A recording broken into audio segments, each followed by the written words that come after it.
Audio Jungle.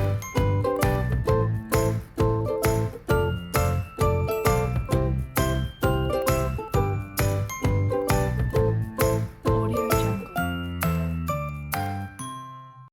Nah, oleh karena itu, kita perlu memperbaiki database kependudukan ini dan peran serta masyarakat sangat kami butuhkan. Karena kalau masyarakat tidak mengupdate data, dari Dukcapil tidak memiliki data yang bisa diinput ke dalam sistem, misalnya yang meninggal, yang pindah, yang lahir, yang menikah, yang bercerai, kemudian yang naik kelas, Mas. Dulu dari menganggur memiliki pekerjaan, itu harus diupdate. Yang dulu masih kuliah menjadi PNS, itu harus diupdate. Sehingga di dalam proses seperti yang dilakukan Bu Risma memberikan bantuan sosial, ini bisa tepat. Sebab kalau penduduk tidak mengupdate datanya, bisa jadi kita salah di dalam memberikan bantuan sosial. Kalau melihat proses-proses yang kita lakukan ini, tugas saya itu mendukung Bu Risma, mendukung Mas Arief Wismansyah dalam rangka menyediakan data untuk memastikan who you are, siapa dia itu benar. Nah, saat ini data penduduk kita ada 272 juta. Tugas utama Dukcapil itu mencatat siapa namanya, tempat lahirnya, tanggal lahirnya dengan 31 elemen data, dan kemudian data penduduk itu ditransformasi menjadi NIK. Jadi Mas Aiman, 31 elemen data itu passwordnya kalau di dalam sistem kependudukan kita adalah NIK. Nah, 272 juta penduduk kita ini yang sudah terdata di dalam database semuanya memiliki NIK. Nah, ada pertanyaan yang menarik diajukan pada saya, Pak Zudan, apakah semua penduduk di Indonesia itu punya NIK? Saya katakan pasti belum. Kok bisa belum, Pak? Ya, karena ada bayi baru lahir belum didaftarkan, itu penduduk. Kemudian ada yang di daerah terluar, komunitas adat terpencil. Tetapi ada juga yang mengaku belum punya NIK, Mas Aiman. Ada yang lupa NIK-nya. Jadi lebih dari 6 tahun ini saya melakukan pendataan penduduk. Di lapas-lapas, di rutan-rutan banyak yang mengaku belum punya NIK. Nah, ketika kami cocokkan sidik jarinya di atas alat pembaca KTPL, sudah keluar datanya.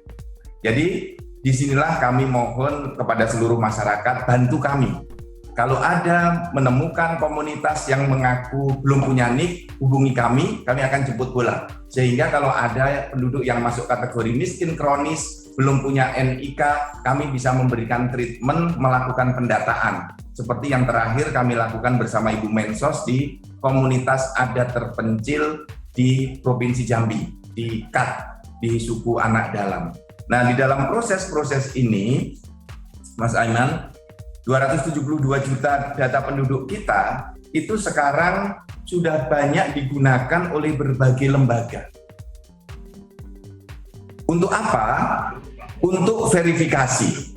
Sehingga kita mulai menuju era integrasi data berbasis NIK. Mulai dari BPJS, pembuatan paspor, pencatatan nomor kendaraan bermotor, NPWP, pembuatan SIM, buku nikah, kemudian bantuan sosial dari berbagai kementerian lembaga, mulai diintegrasikan dengan NIK, dan yang baru saja nyambung itu untuk program vaksinasi. Di Peduli Lindungi sudah nyambung, sudah ratusan ribu mulai terkoneksi, dan yang dari Piker untuk proses vaksin yang ada di berbagai lokasi, itu mulai nyambung. Sedang proses untuk mulai bisa terkoneksi dengan baik, belum sempurna, terus kita rapikan. Nah, di dalam proses-proses ini, data kependudukan bisa diakses oleh berbagai lembaga, ya, untuk pintu verifikasi dengan menggunakan berbagai cara, misalnya dengan akses NIK. NIK-nya diketik untuk dilakukan verifikasi, atau dengan foto wajah, face recognition, atau dengan card reader, alat baca KTPL. Nah, Bapak dan Ibu hadirin yang saya hormati, Bapak pimpinan KPK, saat ini banyak orang yang mengatakan, Pak, saya tertipu, KTP palsu. Nah, KTPL itu ada alat yang bernama card reader sebagai alat pembaca KTPL. Jadi Bapak dan Ibu tidak perlu sebenarnya masing-masing masyarakat diminta fotokopian sepanjang lembaga itu sudah akses data ke Dukcapil secara langsung atau menggunakan card reader sebagai alat baca. Ini akan mengurangi tingkat manipulasi dan pemalsuan. Dan ada cara lain yang bisa dilakukan dengan metode pemadanan data. Nah, perlu kami laporkan kepada Bapak dan Ibu, kepada Ibu Mensos, Bapak Ibu Pimpinan KPK, Pak Deputi, Pak Pahala, bahwa ada keberhasilan yang menurut saya didukung oleh Pak Pahala bersama seluruh pimpinan KPK yang sejak 2019 kita turun ke berbagai daerah. Sehingga tingkat lembaga yang menggunakan data Dukcapil semakin meningkat. Kalau dulu pada waktu saya masuk di Dirjen Dukcapil itu baru 30 lembaga. Kemudian dengan Pak Pahala bersama tim kita sering turun ke berbagai provinsi, mendorong kabupaten, kota, dan provinsi akses data Dukcapil yang dulu masih kecil sekali jumlah yang mengakses dan bekerja sama. Saat ini SKPD di provinsi, kabupaten, kota sudah 2.167 lembaga. Yang di daerah 1.689. Yang di pusat 2.167. Yang di daerah, saya koreksi, 1.689 organisasi perangkat daerah. Ada kemajuan yang luar biasa. Ketika saya dulu masuk 30 lembaga, sekarang sudah ada 3.856 lembaga yang mulai kerjasama dan mulai terkoneksi. Jadi ada proses yang terus-menerus dilakukan. Nah, terima kasih Pak Pahala dan terima kasih dari pimpinan KPK yang terus mendorong integrasi NIK ini. Dan terima kasih juga Ibu Risma.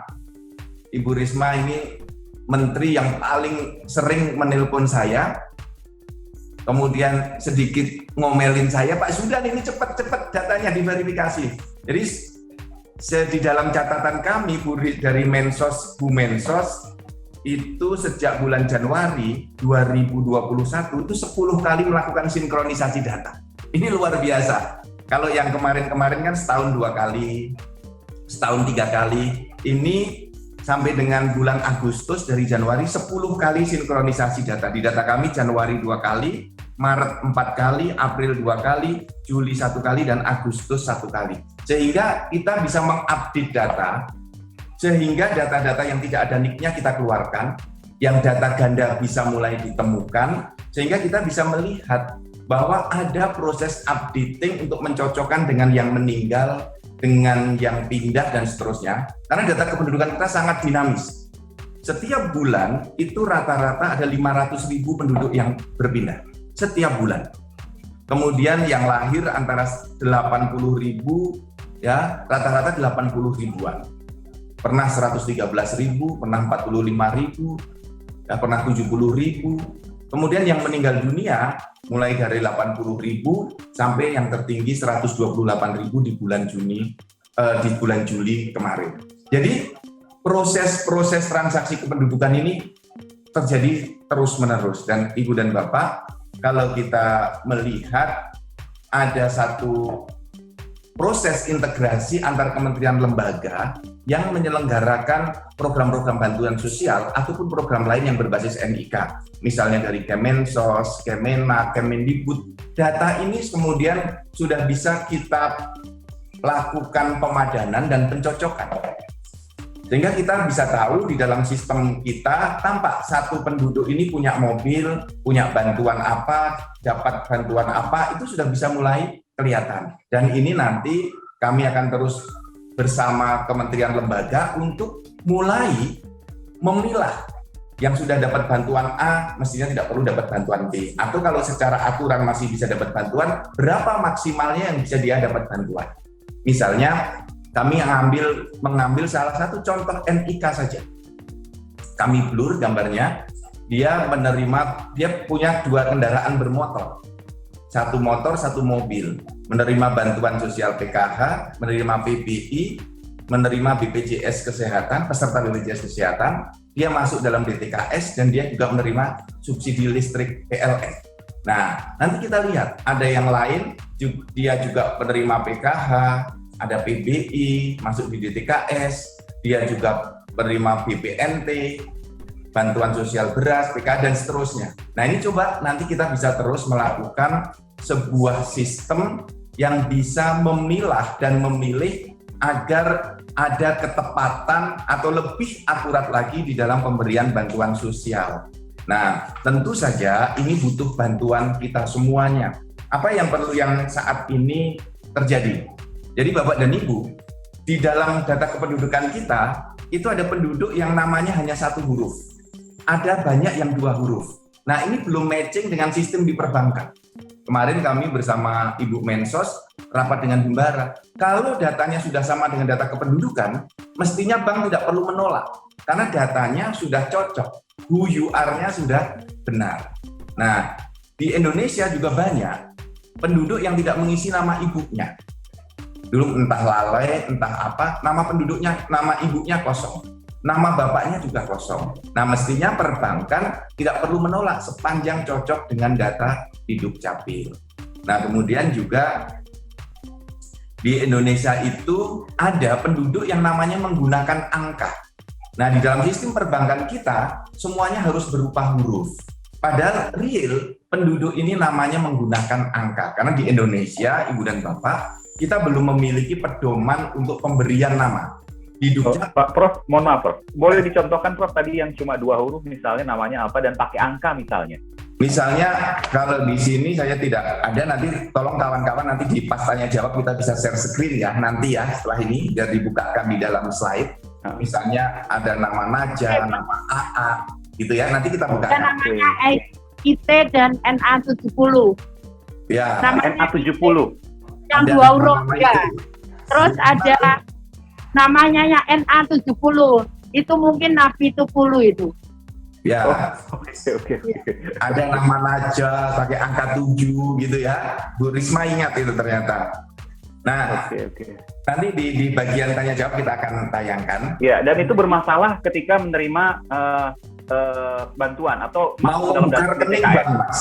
Mau buka Oh, rekening di bank. banknya. Sistem di banknya itu menolak yang ada nama dengan angka. Padahal itu benar. Ini. Nah, kemudian Ibu dan Bapak, kami perlu dukungan Ibu dan Bapak karena kita perlu memperbaiki data kependudukan ini terus-menerus. Karena semakin lama data kependudukan menjadi satu basis data tunggal. Sebelum berbagai proses ini bisa berlaku, pemberian kredit, pembukaan rekening bank, asuransi, BPJS, pembuatan SIM paspor. Karena begini Mas Aiman, pernah suatu ketika ada berbagai lembaga ini 152 lembaga terlambat memberikan pelaporan ke Dukcapil tentang pemanfaatan data. Terlambat. Karena terlambat 3 bulan, kami matikan hak aksesnya 152 lembaga. Ternyata 152 lembaga itu termasuk perbankan tidak bisa bekerja karena tidak bisa memverifikasi data. Begitu tergantungnya mereka dengan NIK ini. Nah, oleh karena itu kita perlu memperbaiki database kependudukan ini dan peran serta masyarakat sangat kami butuhkan. Karena kalau masyarakat tidak mengupdate data, dari Dukcapil tidak memiliki data yang bisa diinput ke dalam sistem, misalnya yang meninggal, yang pindah, yang lahir, yang menikah, yang bercerai, kemudian yang naik kelas, Mas. Dulu dari menganggur memiliki pekerjaan, itu harus diupdate. Yang dulu masih kuliah menjadi PNS, itu harus diupdate. Sehingga di dalam proses seperti yang dilakukan Bu Risma memberikan bantuan sosial, ini bisa tepat. Sebab kalau penduduk tidak mengupdate datanya, bisa jadi kita salah di dalam memberikan bantuan sosial. Demikian Mas Aiman, Ibu Menteri, Bapak Deputi, dan Bapak Wali Kota. Terima kasih. Mohon maaf lahir batin. Wabillahi taufiq wal hidayah. Wassalamualaikum warahmatullahi wabarakatuh.